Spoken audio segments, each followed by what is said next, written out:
नमस्कार and welcome to all of you in Global Lookout. दोस्तों, हाल में ही एक बहुत ही ज़्यादा शॉकिंग डेवलपमेंट हुई है। दरअसल आप लोग ऐसा कह सकते हो कि ये जो डेवलपमेंट है ये इंडिया के लिए बहुत ही ज़्यादा सीरियस कंसर्न है। दरअसल हुआ क्या है कि आप लोग को पता होगा कि आज से 2 महीने पहले यानी कि जून के महीने में जो नेपाल के प्राइम मिनिस्टर हैं, प्रचंडा जिनको कहा जाता है, जिनका असली नाम यहाँ पर आप लोग देख सकते हो, पुष्प कुमार दहल इनका असली नाम है, और ये आए हुए थे इंडिया में। जून के महीने में ये आए हुए थे इंडिया में, और इंडिया के साथ इनने काफ़ी ज़्यादा जो डील है वो साइन किए थे।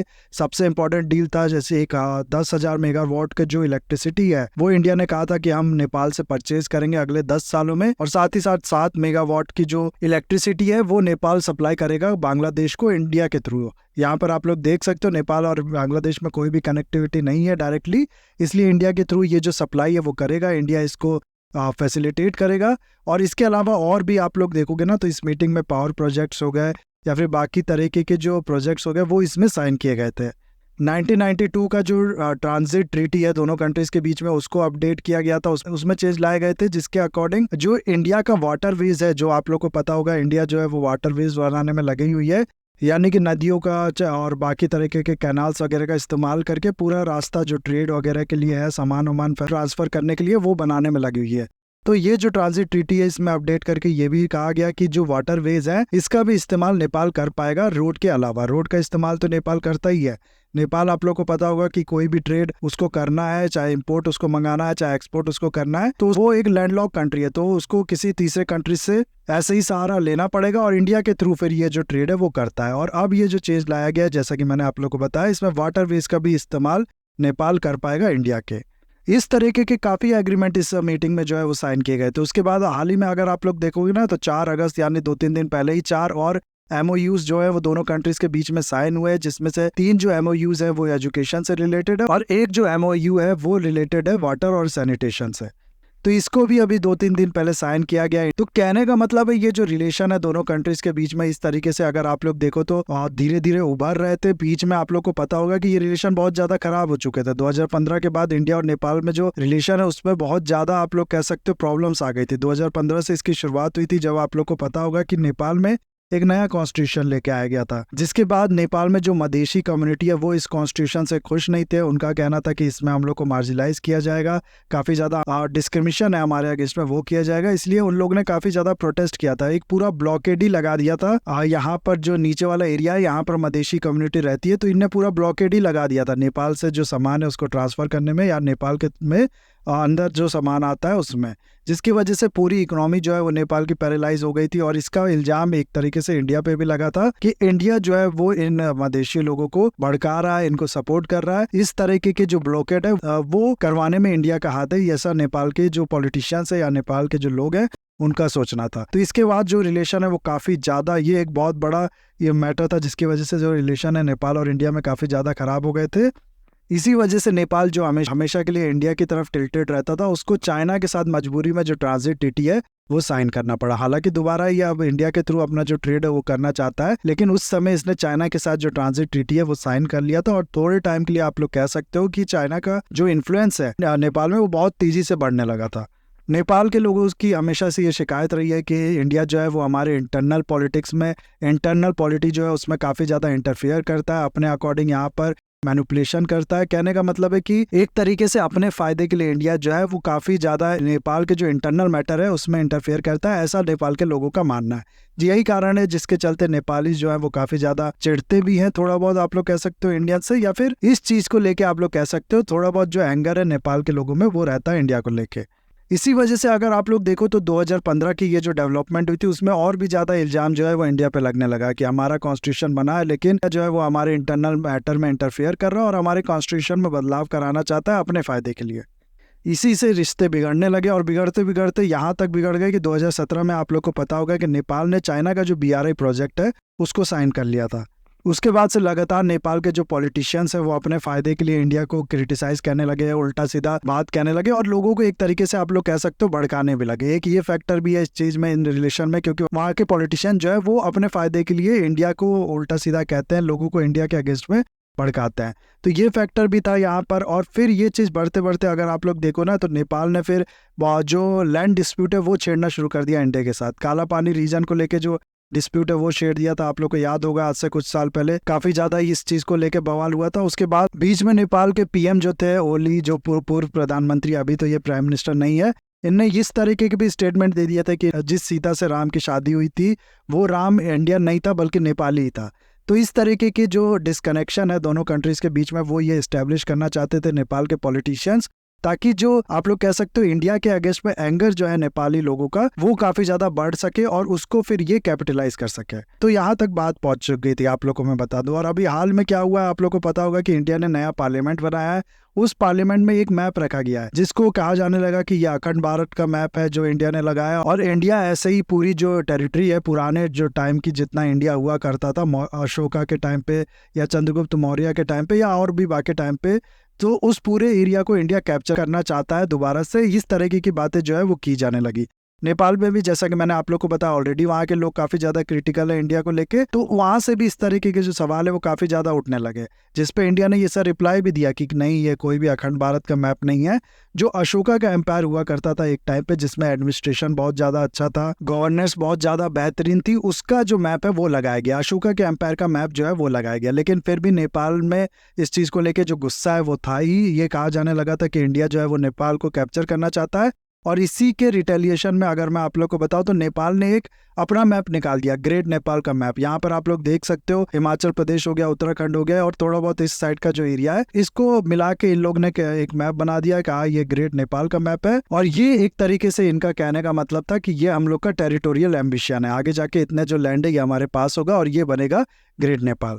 तो ये सब हो चुका है। अगर आप लोग को मैं बताऊं इंडिया और नेपाल के रिलेशन में, हम लोग को हालांकि नहीं पता चलता, लेकिन बात यहाँ तक जो है वो बिगड़ चुकी है। फिर हुआ क्या कि 2021 में मैं आप लोग को बता दूं कि जो नेपाल की पॉलिटिक्स है, नेपाल की जो आप लोग कह सकते हो पूरी राजनीति है, उसमें थोड़े बहुत चेंज आया है। क्या चेंज आया ये कि नेपाली कांग्रेस जो है वो सबसे बड़ी पार्टी बन गई नेपाल के हाउस ऑफ रिप्रेजेंटेटिव में, जिसको नेपाल में प्रतिनिधि सभा कहा जाता है, इंडिया में आप लोग को पता होगा इसको लोकसभा कहा जाता है। यहाँ पर अगर आप लोग इस चीज को समझ गए तो आप लोग पूरा जो नेपाल की सिचुएशन है, नेपाल के अंदर जो इंडिया को लेके आप लोग कह सकते हो इस समय माइंडसेट है, वो पूरा समझ में आ जाएगा। दरअसल बात यह है कि पूरा जो नेपाल का हाउस ऑफ रिप्रेजेंटेटिव है ना, उसमें 275 सीट्स है ओवरऑल। इसमें अगर आप लोग देखो तो नेशनल कांग्रेस के पास इस समय 88 सीट है, जो जाहिर सी बात है गवर्नमेंट बनाने के लिए काफी नहीं थी। इसीलिए नेपाली कांग्रेस ने और बाकी पार्टीज ने मिल के आप लोग कह सकते हो जो गवर्नमेंट है वो बनाई है। लेकिन यहाँ पर एक चीज है, एक ट्विस्ट है, ये समझना जरूरी है, वो ये कि हालांकि मेजोरिटी पार्टी यही है, नेपाली कांग्रेस ही है, जो कि इंडिया के उतना अगेंस्ट में नहीं है, इंडिया की तरफ टिल्ट है आप लोग कह सकते हो। उसके बाद भी अगर आप लोग देखो तो ये जो नेशनल कांग्रेस है, ये अपने मेंबर को, अपने लीडर को आप लोग कह सकते हो प्राइम मिनिस्टर देश का नहीं बना पाई।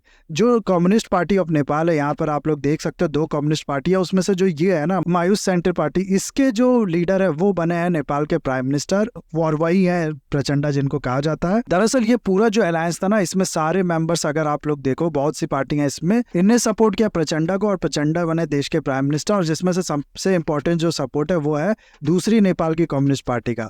दरअसल ये जो दूसरी नेपाल की कम्युनिस्ट पार्टी है, इसके लीडर हैं ओली, जिनने कहा था कि राम जो थे वो अयोध्या वाले नहीं थे बल्कि नेपाल के राम अलग हैं।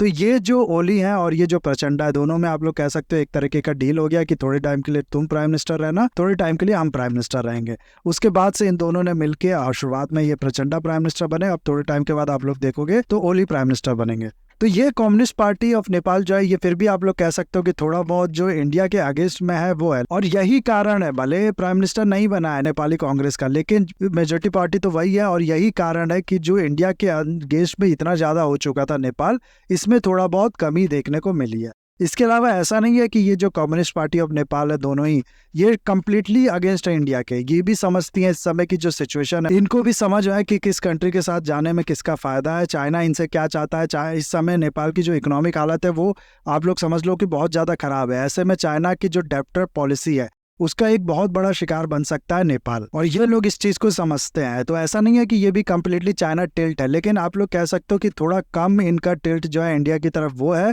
और ये एक बैलेंस बना के चलना चाहती हैं चाइना और इंडिया के बीच में। जबकि नेपाली कांग्रेस जो है वो आप लोग कह सकते हो कि काफी ज्यादा फ्रेंडली पार्टी है इंडिया को लेके। एक एग्जांपल मैं यहाँ पर आप लोग को बताता हूँ। जैसे कि मैंने बोला कि 2017 में नेपाल और चाइना ने जो BRI एग्रीमेंट है वो साइन कर लिया था। तो हाल में क्या हुआ कि चाइना ने एक एयरपोर्ट नेपाल में डेवलप किया। उस एयरपोर्ट को चाइना ने कह दिया कि ये जो एयरपोर्ट है, ये जो पूरा प्रोजेक्ट है, ये चाइना ने BRI के अंदर बनाया। अब इंडिया जो है वो BRI से हेट करता है, आप लोग को मैं बता चुका हूँ पहले ही, जिसका कारण भी है। और इसीलिए नेपाल की तरफ से तुरंत ये स्टेटमेंट आया कि नहीं, ये बात बिल्कुल भी गलत है, इन्हें ये जो प्रोजेक्ट है ये BRI के अंदर नहीं है। क्या दरअसल नेपाल को ये डर था कि इससे इंडिया के साथ जो रिलेशन है वो बिगड़ सकते हैं, इसीलिए नेपाल ने तुरंत ये स्टेटमेंट अपना दे के क्लैरिफाई कर दिया इस चीज़ को। तो कहने का मतलब ये है कि ये कम्युनिस्ट पार्टी जो है ये भी पूरी तरीके से अगेंस्ट में नहीं है इंडिया के लिए। लेकिन हाल में अगर आप लोग देखोगे ना, अभी भी जो एंगर है नेपाल के लोगों के अंदर, नेपाल की राजनीति में इंडिया को लेके, वो थोड़ा बहुत बना ही हुआ है। न्यूज़ ये है, आप लोग यहाँ पर देख सकते हो कि कम्युनिस्ट पार्टी ऑफ नेपाल है, यानी कि ये जो प्रचंडा की ही पार्टी जो है, जो कि आज के टाइम पे प्राइम मिनिस्टर है, उन्हीं की पार्टी जो है, इसके कुछ मेंबर इनसे बहुत ज़्यादा नाखुश हैं। आप लोग कह सकते हो काफ़ी ज़्यादा इनके क्रिटिक बन चुके हैं। क्यों? क्योंकि उनका कहना है कि प्रचंडा जो है वो बहुत ज़्यादा टिल्ट होता जा रहे हैं इंडिया की तरफ, जो कि नेपाल के लिए प्रॉफिटेबल नहीं है। नेपाल को इस समय चाइना की ओर टिल्ट होना चाहिए। तो इस चीज़ को लेके काफ़ी ज़्यादा जो इनकी के पार्टी के मेंबर हैं वो शिकायत कर रहे हैं। और ये अगर आप लोग देखोगे ना, तो ये दिखाता है कि नेपाल में इस समय इंडिया को लेके क्या सोचा जा रहा है। उसके अलावा हाल में अगर मैं आप लोग को एक डेवलपमेंट बताऊं, तो यहाँ पर आप लोग देख सकते हो वेस्ट बंगाल में एक रीजन है पानी की टंकी। पानी टंकी इस रीजन का नाम ही है। और होता क्या था कि नेपाल से हमेशा जो बायर्स होते थे वो इस रीजन में आते थे। आप लोगों को पता होगा इंडिया और नेपाल में बहुत ज़्यादा ओपन बॉर्डर है, तो हमेशा बायर्स आते थे, यहाँ से सामान खरीदते थे और ये लेके जाते थे, जिसकी वजह से डेली बेसिस पे काफ़ी ज़्यादा जो कमाई है यहाँ के लोगों की वो भी होती थी। अब क्या किया नेपाल ने, यहाँ से जो भी इस तरीके के परचेज है जो भी नेपाल के लोग करेंगे उन पर टैक्स लगाना शुरू कर दिया नेपाल की अथॉरिटी ने। अब हो सकता है ये टैक्स उसने अपनी इकोनॉमिक हालत को देखते हुए लगाया होगा कि हमारी इकोनॉमिक हालत अच्छी नहीं है, हमें ये लगाना पड़ेगा। लेकिन फिर भी अगर आप लोग देखो ना, तो इस तरीके के स्टेप, इस तरीके के आप लोग कह सकते हो क्रिटिसिज्म कि हमें इंडिया की ओर टिल्ट नहीं होना चाहिए, ये नेपाल की तरफ से अभी भी बहुत ज़्यादा रेगुलर आते रहते हैं। और ये चीज़ अच्छा नहीं है इंडिया के लिए। दरअसल नेबर्स जो होते हैं उनको तो पहली बार कभी भी अपने अगेंस्ट में नहीं होने देना चाहिए। इंडिया के पास ऑलरेडी दो बहुत अच्छे नेबर है, चाइना और पाकिस्तान, जो कि काफ़ी ज़्यादा फ्रेंडली है इंडिया से। आप लोग समझ सकते हो इस चीज़ को। ऐसे में नेपाल में भी अगर इस तरीके की जो चीज़ें हैं वो डेवलप हो गई, या फिर आप लोग कह सकते हो कि नेपाल जो है वो चाइना और इंडिया के बीच में एक बफर स्टेट है, ऐसे में नेपाल को भी अगर चाइना से ज़्यादा इन्फ्लुएंस्ड हो गया तो ये इंडिया के लिए काफ़ी बड़ी प्रॉब्लम बन सकता है। इसीलिए इंडिया को लगातार नेपाल से जो रिलेशन है उसको इम्प्रूव करने के लिए कोशिश करते रहना चाहिए। और साथ ही साथ इस तरीके की जो पास्ट में जो हम लोग से गलती हुई है उसको सुधार करना चाहिए। नेपाल हमेशा से इंडिया से रिक्वेस्ट करता है कि 1950s की जो ट्रीटी है, जो दोनों कंट्रीज़ के बीच में फ्रेंडशिप ट्रीटी है, उसमें थोड़े अमेंडमेंट करे। दरअसल इस ट्रीटी में अगर आप लोग देखो ना, तो आर्टिकल 2 और आर्टिकल 6-7 जो है उससे नेपाल को काफ़ी ज़्यादा प्रॉब्लम है। आर्टिकल 2 में लिखा है कि दोनों ही कंट्री यानी कि इंडिया और नेपाल अगर किसी तीसरे कंट्री के साथ कुछ रिलेशन इनके बिगड़ जाते हैं जिसका इम्पैक्ट एक दूसरी कंट्री पे भी होगा, यानी कि नेपाल के साथ किसी कंट्री का रिलेशन बिगड़ जाते हैं जिसका इम्पैक्ट इंडिया पे भी हो सकता है, तो नेपाल तुरंत इन्फॉर्म करेगा इंडिया को, और ऐसा ही इंडिया करेगा नेपाल के साथ। अब नेपाल की शिकायत है कि इसी ट्रीटी का हवाला देते हुए आप लोग कह सकते हो, या इसी ट्रीटी को, इसी आर्टिकल को एक्सप्लॉइट करते हुए जो इंडिया है वो नेपाल की फॉरेन पॉलिसी जो है उसको इन्फ्लुएंस करने की कोशिश करता है। नेपाल कहता है हम इस कंट्री के साथ रिलेशन इंप्रूव करेंगे, इंडिया कहेगा नहीं आप ऐसा नहीं कर सकते। इस तरीके की जो शिकायत है वो नेपाल की तरफ से होती है। उसके अलावा फिर आर्टिकल 6 और 7 में अगर आप लोग देखो तो ये लिखा है कि दोनों ही कंट्री एक दूसरे कंट्री के जो सिटीजन्स है उनको प्रॉपर्टी राइट जो है वो अच्छे से देगी। यानी कि ऐसा नहीं है कि आप वहाँ जाके प्रॉपर्टी नहीं खरीद सकते, इंडिया के लोग नेपाल में जाके प्रॉपर्टी नहीं खरीद सकते, नेपाल के लोग इंडिया में आके नहीं कर सकते, ये सब चीज़ नहीं होगा। दोनों ही कंट्री में प्रॉपर्टी राइट होगा, और इसको लेके भी नेपाल जो है वो खुश नहीं है। और साथ ही साथ ये जो फ्रेंडशिप ट्रीटी है ना, ये मैं अगर आप लोग को बताऊं तो साइन की गई थी किसके बीच में? इंडिया के जो एम्बेसडर थे नेपाल में उनके बीच में, और नेपाल के जो प्राइम मिनिस्टर थे उनके बीच में। तो ये अगर आप लोग देखो, ये इस चीज़ को अगर आप लोग देखो तो ये ऑलरेडी जो इंडिया का माइंडसेट रहा है नेपाल को लेके वो शो करता है। एक तरफ देश का प्राइम मिनिस्टर बैठा है और दूसरी तरफ इंडिया का एम्बेसडर बैठा है। तो इस तरीके की जो गलती हैं, आज भी इस तरीके की गलती होती हैं इंडिया से कहीं ना कहीं, अगर आप लोग देखो, इनको सुधारने की ज़रूरत है और इक्वल बेसिस पे नेपाल को जो है वो ट्रीट करने की ज़रूरत है।